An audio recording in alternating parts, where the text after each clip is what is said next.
Ciao, buongiorno. Oggi parliamo di cordata A2.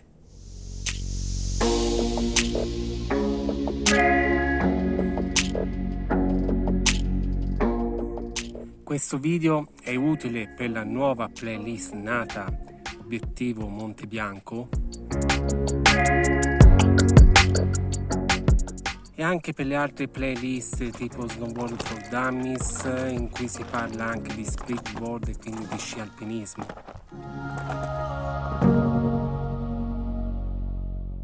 Però è doveroso subito fare una precisazione: non utilizzate questa tecnica,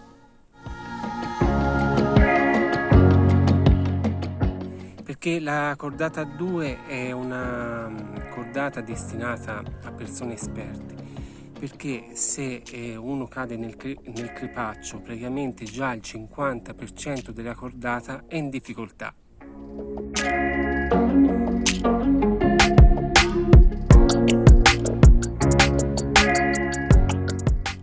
Io con questo video apro un confronto, potete commentare qui sotto, possiamo migliorare insieme, ma non andate su un ghiacciaio da soli e utilizzando questa tecnica se non siete esperti.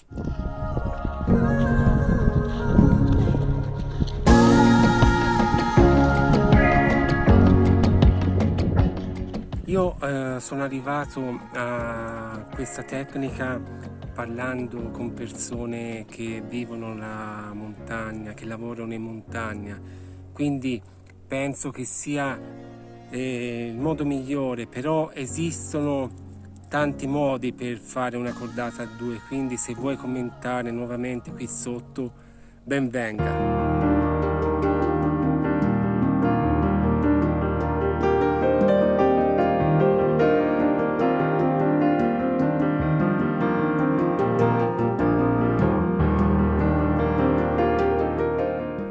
Oltre chiaramente all'imbrago e alla corda ci sarà bisogno di un cordino da ghiacciaio e di una vite da ghiaccio. Questa cordata presuppone che una persona è più esperta e la seconda meno esperta.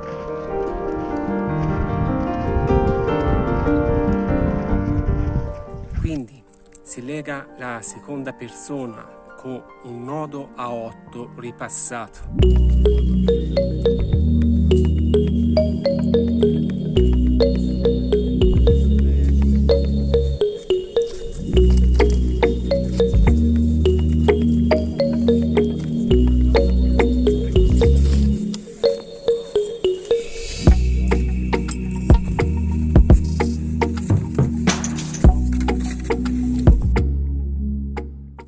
Si misurano 3 metri di corda.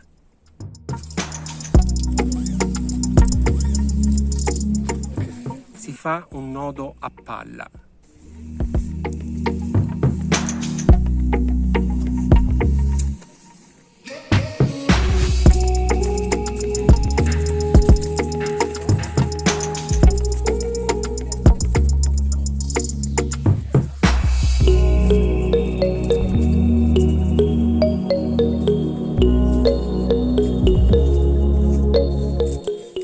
Si misura altri 2 metri di corda e facciamo nuovamente un nodo a palla.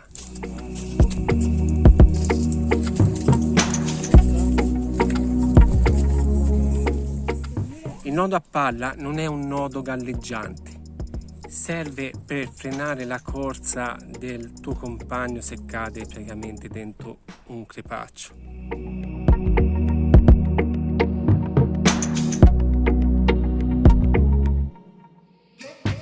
Appunto perché è un nodo che non galleggia.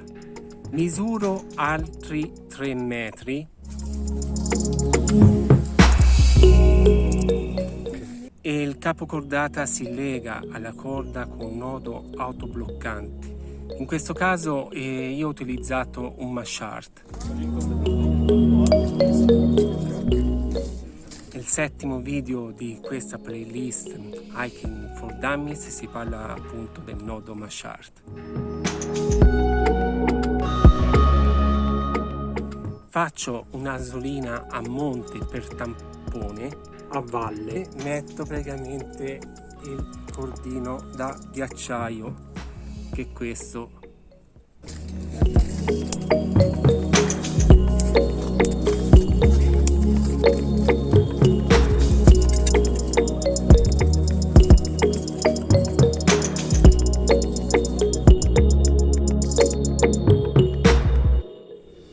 Ovviamente se vuoi un video su come si costruisce un cordino da ghiacciaio, ti invito a commentare qui sotto.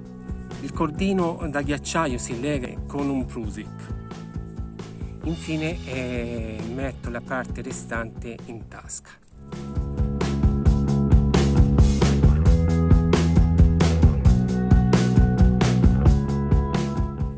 Il resto della corda a me piace metterla dentro lo zaino, però chiaramente deve essere a portata di mano, perché nel caso il tuo compagno cade in un crepaccio,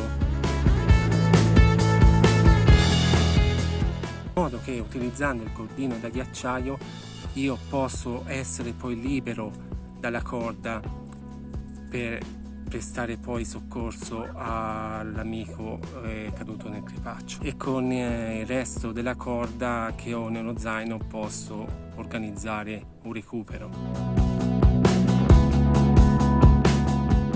Se non faccio questa operazione, chiaramente se tengo il mio amico, chiaramente non lo posso neanche soccorrere. Invece in questa maniera freno, lo metto in sicurezza, freno la caduta e posso intervenire. Ti invito veramente a commentare, perché mi piace veramente tanto questo argomento. Se fossimo in un rifugio davanti a un piatto caldo, ne parlerei di una giornata di queste tecniche. Poi se ti piace il mio canale che riguarda la montagna, ti invito a iscriverti al canale e di cliccare sulla campanellina per ricevere la notifica dei prossimi video. Ci vediamo a presto, keep in touch!